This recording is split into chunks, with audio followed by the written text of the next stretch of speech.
산다는 게 이 죄의 뿌리 가운데 사는 거예요. 그러면 어떻게 해요? 죽을 수밖에 없어요. 근데 영으로서, 성령으로서 이런 행실들을 죽이면, 기도 가운데 죽여버리면 여러분 삽니다. 그래서 여러분이 힘들고 어려울 때는 교회 와서 기도하세요. 30분이고 1시간이고 기도하세요. 하나님이 그 마음을, 죄의 마음들을, 두려움의 마음들, 염려의 마음들, 걱정의 마음들을 다 불러 태워주시고 평강을 주실 줄 믿습니다. 이게 우리의 희망이에요. 소망입니다. 수요일로 넘어갑시다. 재밌죠 여러분? 재밌어요 여러분? 할렐루야. 이 큐티가 얼마나 좋은데요 여러분? 권사님들 확실히 다 들으세요. 감사합니다 권사님. 수요일날 민수기에 보면 2절 같이 읽겠습니다. 1절 2절 34장 1절 2절 시작. 여호와께서 모세에게 말씀하여 이르시되 너는 이스라엘 자손에게 명령하여 그들에게 이르라. 너희가 가나안 땅에 들어가는 때에 그 땅은 너희의 기업이 되리니 곧 가나안 사방 지게니.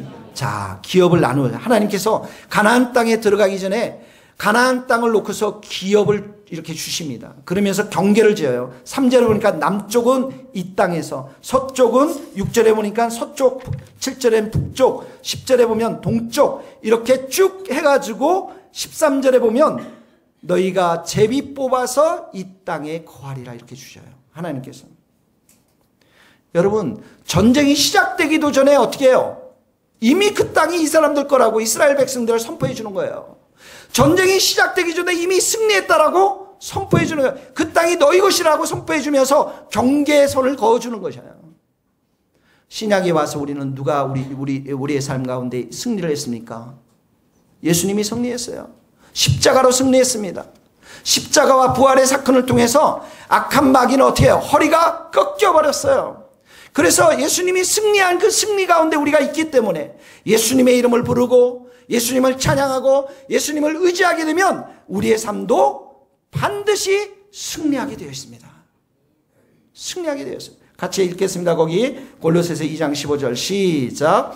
통치자들과 권세들을 무력화하여 드러내어 구경거리로 삼으시고 십자가로 그들을 통치자들, 권세자들, 악한 마귀, 악한 사탄, 그리고 더러운 귀신들, 영적 세계에 있는 이 더러운 귀신들 예수님께 십자가로 이긴 것입니다. 여러분, 교회의 사명은 뭐예요? 바로 이 예수님의 승리를 이 땅 가운데 계속해서 선포하는 거예요. 무엇으로? 예배하는 자로 서면서. 무엇으로? 예수 그리스도의 복음을 전하면서. 그래서 이 교회가 이 복음 앞에 우리가 충실한 사명감 있게 살지 못하면 우리는 패배할 수밖에 없어요. 교회는 바로 이렇게 예수님과 하나님을 예배하는 자, 그리고 이 복음을 세상 가운데 선포하는 자로 부른 성도들이 함께 모여서 이 세상 가운데 하나님의 나라를 점점점 확장시켜 나가고 세워나가도록 우리를 불러주시고 은혜를 주셨어요. 그래서 교회가 가장 무서운 병은 세상 가운데 물드는 것입니다. 돈이 없어서 걱정할 필요 없어요. 예수 이름의 능력과 권능이 상실되면 교회는 망할 수밖에 없습니다. 세속의 가치관에 물들고 이기적인 세상에 물들고 나만을 위해서 살아가는 그러한 신앙들, 모이기를 피하기를 즐거워하고 세상의 가치관에 따라가다 보면 교회는 어느새 힘이 없는 것입니다. 어렵습니다, 여러분. 세상의 가치관들이 얼마나 우리들 가운데 많습니까? 마귀는 특별히 가정을 파괴하기 위해서 얼마나 많이 바쁩니까, 여러분? 우리는 내 뼈 중에 뼈요, 내 살 중에 살이라고 고백하도록 우리는 부르심을 받았고 은혜를 받았는데 어느새 우리가 생활하다 보면 너는 내 원수 중에 원수요, 내 원수 중에 원수라. 그래서 이 마귀는 가정을 파괴시키고 자녀를 파괴시키고 교회를 파괴시키고 거룩한 백성을 파괴시키기 위해서 얼마나 많이 힘쓰는지 모릅니다. 일할 때 교회 사명이 무엇입니까? 예수 사랑으로 우리가 충만해서 성령으로 충만해서 그 가정을 지켜내고 사랑하고 이 가정 속에서 하나님의 나라를 일구어내는 것. 우리 자녀들에게 좋은 대학 가기 위해서 이 한국은 완전히 미쳐 있습니다. 정말 하나님이 원하시는 게 뭘까요? 하나님이 여러분들 다 지음을 받을 때 1등만 지음을 받았나요? 아니에요. 우리에게 다른 은사도 주셨고 우리에게 다 각기 다른 소명들을 주셨습니다. 그런데 세상은 어떡합니까? 공부로 아이들을 평가하게 합니다. 줄을 서게 합니다. 프레셔를 줘요. 압력을 줍니다. 그래서 아이들이 정말 길을 펴지 못하고 이 세상의 가치관 속에서 고통당하는 이 아이들, 우리 교회에서는 어떻게 길러야 됩니까? 하나님의 귀한 자녀, 이 귀한 자녀들을 위해서 예수님이 피를 흘리지 않았습니까? 그래서 세상의 가치 기준이 아니라 하나님의 가치 기준, 하나님의 말씀을 사랑하고 하나님을 찬양하고 경배하는 자로, 믿음이 있는 자로, 그렇게 하면 공부가 필요한 아이들은 공부를 열심히 하게 되어 있어요.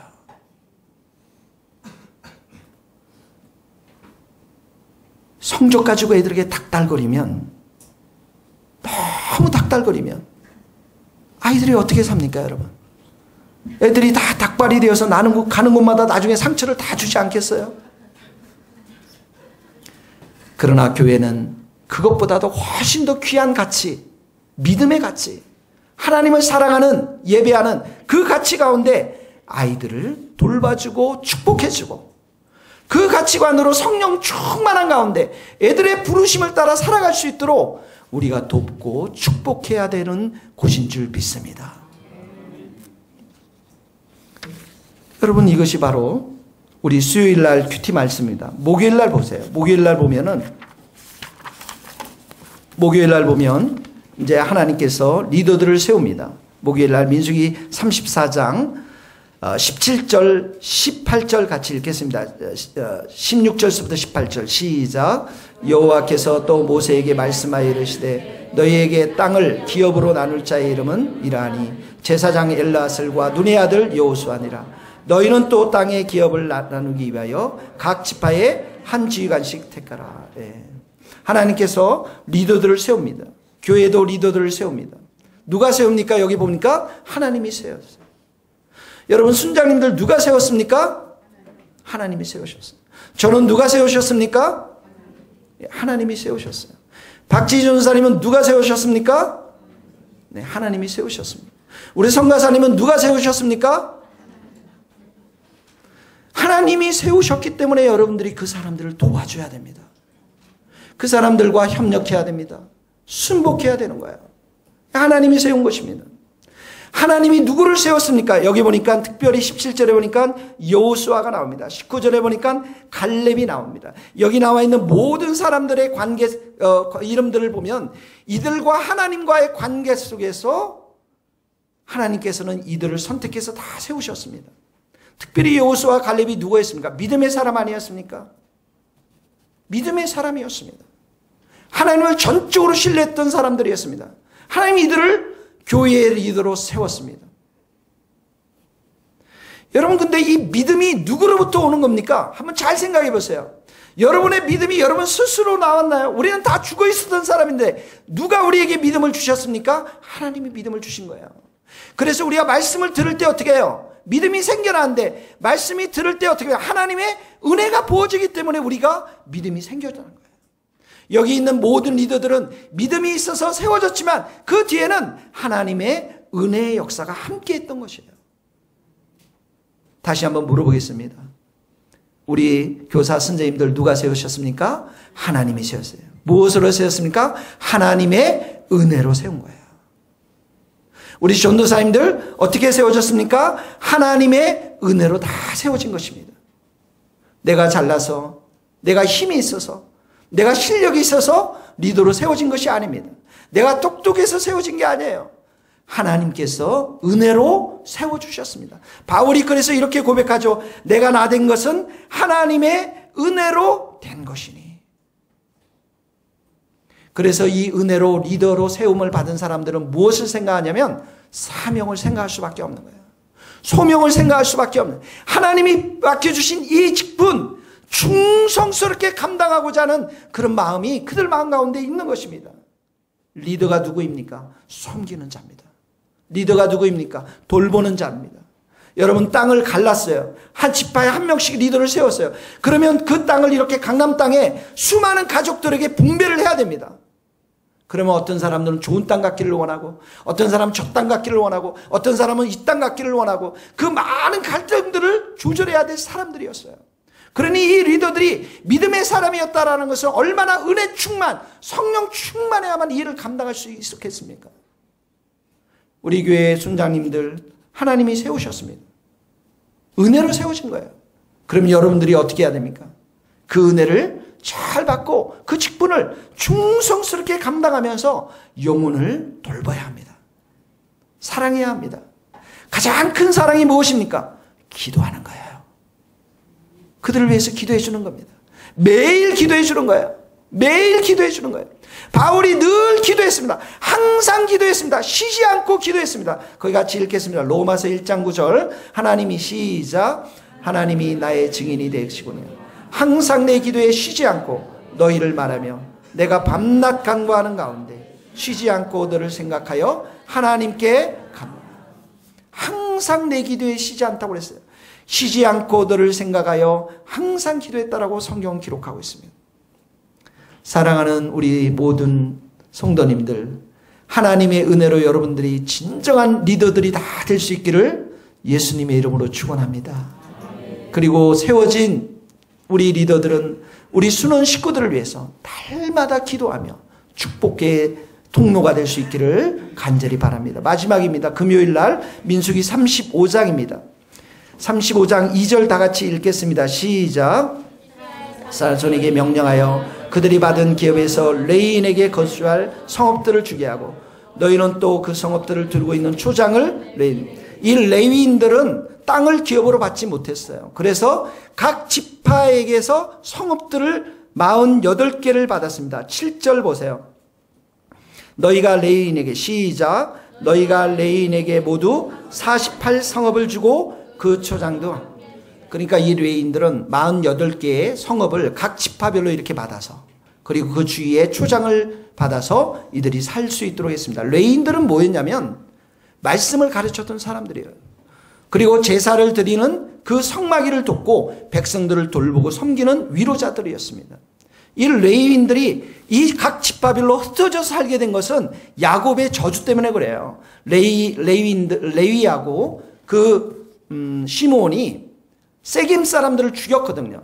그래서 야곱이 화가 나서 이 레위 사람들을 저주합니다. 너희들은 기업을 받지 못하고 저 지파에 흩어져 살리라. 그런데 시내산에서 금송아지 사건이 일어났을 때 이 레위 지파가 들고 일어나서 우상을 섬겼던 사람들 칼로 다 죽여버립니다. 그때 하나님으로부터 축복을 받아요. 그 저주가 흩어져서 각 성에 살았던 그 저주가 영적인 제사장들이 되어서 영적으로 섬기는 자들이 되어서 각 지파마다 가서 예배를 권장하고 믿음을 지키고 위로하는 축복의 사람들로 거듭납니다. 여러분 우리는 다 죽었던 사람들이에요. 허물과 죄로 다 죽었던 사람이에요. 우리 누굴 살려주셨습니까? 예수님이 우리를 살려주셨어요. 그리고 오늘날 우리는 영적인 레위인들이 되어서 하나님이 여러분들을 가정으로 파송했고 그리고 직장으로 파송하고 일터 가운데로 파송하고 다음 주 수요일은 우리 나영자매가 우리가 LA로 파송합니다. 다 흩어지는 거예요. 이 시대에 그리스도인들은 영적인 레위인들입니다. 그래서 여러분들이 각 일터마다 가서 빛과 소금의 역할을 감당하면서 하나님의 살아계심을 증거해야만 하는 것입니다. 제가 여러분들에게 물어보겠습니다. 여러분의 삶을 보면서 많은 사람들이 당신 도대체 누구입니까? 나는 당신처럼 되고 싶습니다. 도대체 당신이 이렇게 어떻게 이렇게 살고 있습니까? 그런 얘기를 들어보신 분 계십니까? 혹시 여기서? 아니면 그 얘기는 나하고는 정말 거리가 먼 전설의 고향처럼 들리나요? 여러분은 세상의 빛이에요. 빛이 되라 이런 말이 아니에요. 이미 빛이에요. 예수님이 빛이 되셨고 우리에게 빛을 주셨습니다. 여러분은 이미 빛이 되었어요. 빛이 되었기 때문에 세상에 있는 어둠 가운데 어떻게 해요? 빛을 비추는 사람들이 돼요. 그 빛이 무엇입니까? 선한 일이에요. 선한 말이에요. 착한 행실이에요. 거기 한번 마지막으로 읽겠습니다. 마태복음 말씀입니다. 마지막 시작. 너희는 세상의 빛이라. 산에 있는 동네가 숨겨지지 못할 것이요 사람이 등불을 켜서 말 아래에 두지 아니하고 등경 위에 두나니 이러므로 집안 모든 사람에게 비추느니 이같이 너희 빛이 사람 앞에 비치게 하여 그들로 너희 착한 행실을 보고 하늘에 계신 너희 아버지께 영광. 착한 행실, 형실, 착한 행실. 여러분, 저는 드라마를 거의 안 봅니다. 드라마를 왜 봐야만 되는지에 대해서 도저히 나는 이해가 안 되는 사람 중에 한 사람입니다. 근데 여러분, 송중기를 아시나요, 혹시? 송혜교도 아시나요, 여러분? 네, 둘이 어떻게 하죠? 여러분 드디어 드라마를 보시는군요. 저는 이 사람들이 뭐 나온 태양의 자손 뭐 이런 거 잘 몰라요. 한 번도 보지도 못했고. 예? 태양이 후손이에요? 예. 죄송합니다. 이 송중기하고 송혜교가 결혼하는데 기사가 뜬 것을 제가 보지도 않았어요. 저는 이런 데 정말 관심이 없기 때문에 가지도 않는데 정말 이분들에게 관심이 많은 이명미 사모님이 저한테 이 글을 보내줬어요. 저한테 이 얘기를 해줬어요. 송중기 씨가 결혼하는데 가장 큰 영향을 준 사람이 있대요. 누구냐면 차태현. 차태현 씨가 또 누구예요, 이분은? 차태현 아세요, 여러분? 차태현 씨가 가장 큰 영향을 줬대요. 나는 이런 배우가 되고 싶다. 송중기 말이는. 대한민국의 최고의 배우는 차태현 씨다. 이분은 나를 지지해주고 격려해줬는데 특별히 내가 이 사람의 삶을 보면서 이 사람의 삶을 보면서 내가 정말 결혼에 대해서 해야 되겠다라는 소망을 갖게 되었다라는 것이죠. 매우 가정적이고요. 차태현 씨가. 초등학교 때 첫사랑했던 여인과 결혼해서 너희들은 좀 늦었어요, 지금 보니까. 그 사람과 결혼해서 애를 3명을 낳는데 너무 아름다운 가정을 꾸미고 산다는 거예요. 아내를 사랑하고 남편을 사랑하고 배우로서 너무 모범적인 삶을 사는데 이 송중기 씨가 나도 이 사람처럼 되고 싶다. 이 사람처럼 살고 싶다. 그래서 결혼하는 거라는 거예요. 여러분 몰랐죠? 정말 자기가 존중하는 사람.